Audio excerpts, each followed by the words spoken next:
Hello and welcome to First Look, a Bible study looking ahead to the reading or readings for the coming Sunday. My name is Carl and it's great to have you with us. This week we're looking at another of the parables of Jesus contained in chapter 13 of Matthew's Gospel, specifically the parable of the wheat and the weeds. Before we dive into this, however, if you've not done so already, you might find it useful to download the sheet accompanying this study, and you can find a link to that in the video description in YouTube. On the sheet you will find the text of today's reading, some other passages you may wish to look up, the questions we'll be considering together later on, and lots of room for you to record your own thoughts and observations. So then, without further ado, let's dive into this week's passage, which comes from Matthew's Gospel, chapter 13, verses 24 to 30, and then 36 to 43. The background to Matthew 13 is one of conflict. Jesus was still in the Galilean phase of his ministry and being followed around by large crowds, as we heard about in chapter 12, verse 15. And he found himself caught in a protracted conflict with the Pharisees, who accused him of being possessed by demons. That's chapter 12, verses 22 to 45. And he even found himself coming into conflict with his own family, his mother and brothers, in verses 46 to 50. So the backdrop to this set of parables is quite a tense one. Now we learn that these events, this teaching of Jesus, takes place that same day, chapter 13, verse 1. And Jesus goes out on a boat a little way to be able to safely address the large crowds. So while we don't know specifically where this happened, it was probably somewhere just to the west of Capernaum, on the shores of the Sea of Galilee, where there were inlets that afforded excellent acoustics. This parable and the private explanation that Jesus gives it for his disciples follows on from the parable of the sower that we thought about last week, which covers chapter 13 verses 1 to 9, and then the explanation in verses 18 to 23. Now, Jesus was teaching these crowds, specifically using the method of parables, of stories that set two things alongside one another to illuminate the main thing of concern through that comparison. And we learn in chapter 13, verses 10 to 17, that the disciples were interested in why it was that Jesus was using parables to teach. This group of disciples includes, but was not limited to, the 12 who formed Jesus' core group of followers. And these crowds almost certainly numbered in the thousands, which is why Jesus made use of the really good acoustics of the inlets around the shores of the Sea of Galilee, as well as his own personal safety. Now, Matthew's Gospel was the second of the canonical Gospels to be written, likely around 75 to 80 of the Common Era. It's the most overtly Jewish in perspective, and it's profoundly shaped by the destruction of the Jerusalem temple that happened in the year 70 and the consequent crisis for Jewish identity that threw up. It's interesting that this is a parable that appears to be unique to Matthew's Gospel. We don't find an earlier version of it in Mark, unlike the parable of the sower that we considered last week. Now, there's various points of connection to be noted between the parable of the sower and the parable of the wheat and the weeds, sometimes called the parable of the tares. Both seek to address why it is that the Messiah has been rejected by many within the body of the people of Israel, which is really the key issue in chapters 11 and 12. And again, we have this pattern of public telling, private explanation that we get for the more substantial parables within Matthew 13.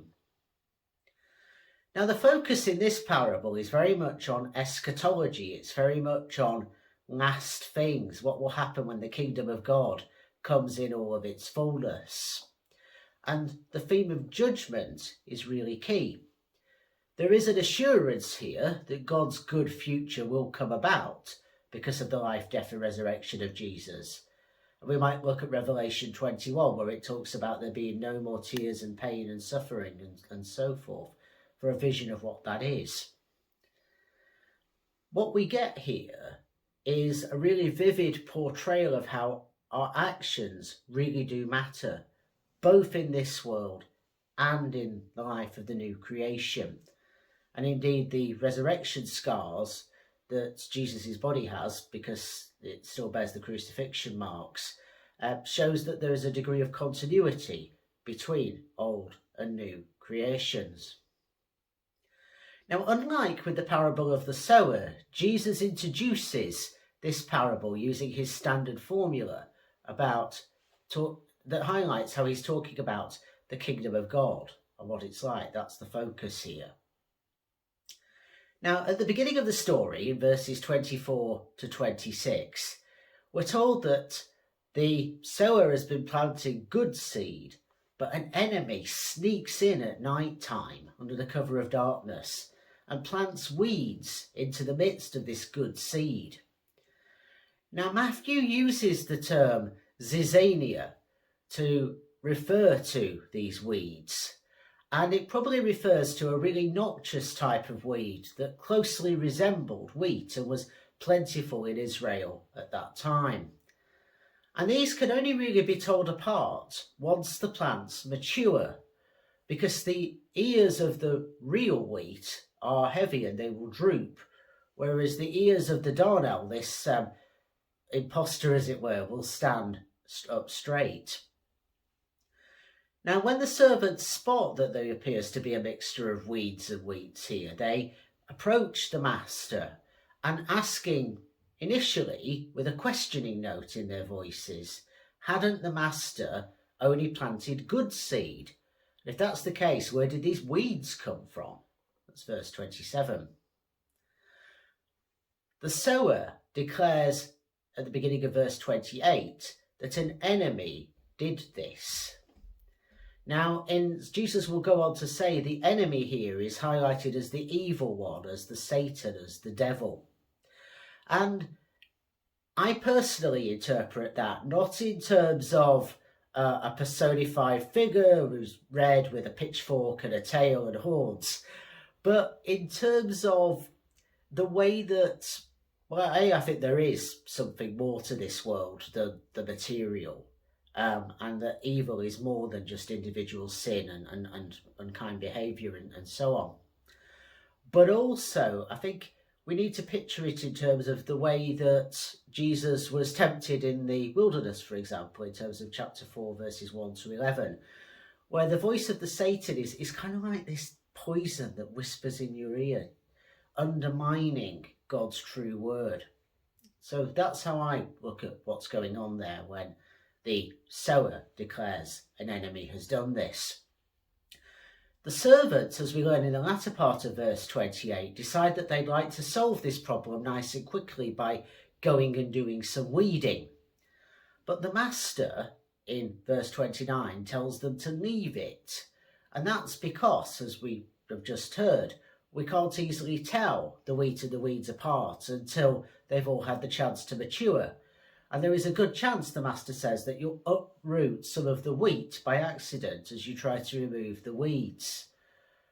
But therefore, what he will do is that he will tell the reapers, those who will bring in this harvest, that they need, when things have matured, to bind up the weeds ready to be burned before then harvesting the wheat. And that harvest brings back this theme of judgment. Now, Jesus very helpfully offers us a kind of explanation through, again, a private conversation with the disciples. And it's interesting to note that we effectively therefore have a threefold structure in this week's reading. We have the initial parable in verses 24 to 30. We have the sort of heavenly explanation, as it were, almost like a second story going on in verses 40 to 43, where Jesus has made these identifications. And thus in verses 36 to 39, it's almost like we're given the key to this parable, the bit that connects the two and shows us what's what. So we learn that the sower is the Son of Man and the field is the world, that the good seed represents the sons of the kingdom, and the bad seed, the weeds, are the sons of the evil one, here the devil, the Satan. The harvest, as I've said, is the judgment. And interestingly, the harvesters, the reapers, are the angels. They're not the servants. Now, Jesus doesn't specify who the servants are in this parable. There are connections made between everything in the story in verses 24 to 30 and everything in effectively the retelling of it in verses 40 to 43. But in this linkage bit, in verses 36 to 39, we don't have an identification made for the servants. In her commentary on this passage, Elizabeth Johnson suggests that these could be the disciples themselves.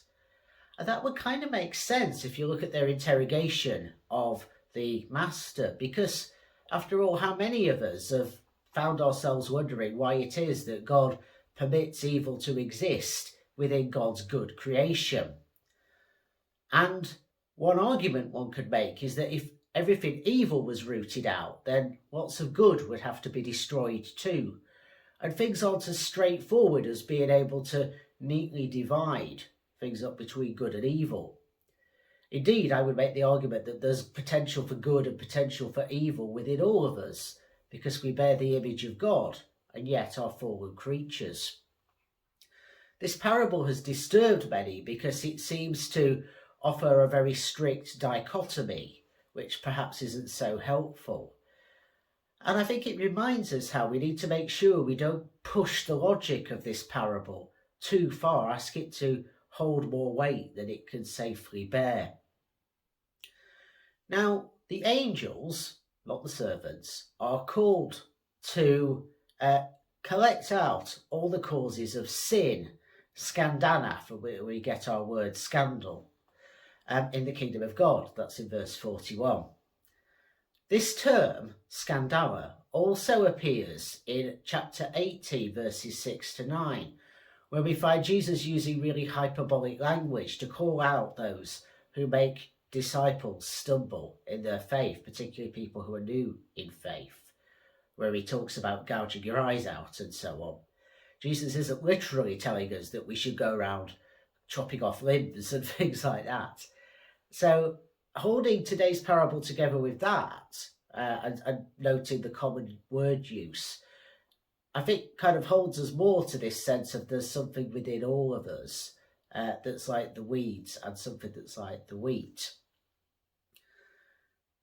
Again, I guess the bottom line here, I would say, is that we need to be careful how far we push the logic of this parable.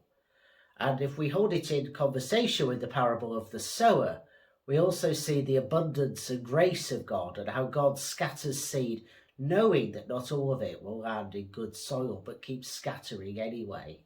And there's still always those possibilities of transformation. So this is a tough parable. None of us like the image of weeping and gnashing of teeth. But it also, as well as I say, needed to be sort of put in a bit of context, reminds us of the importance of considering issues of eschatology and judgment.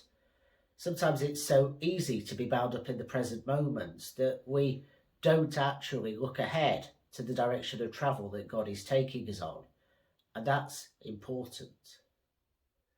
So with that in mind, we now turn to our questions for this week.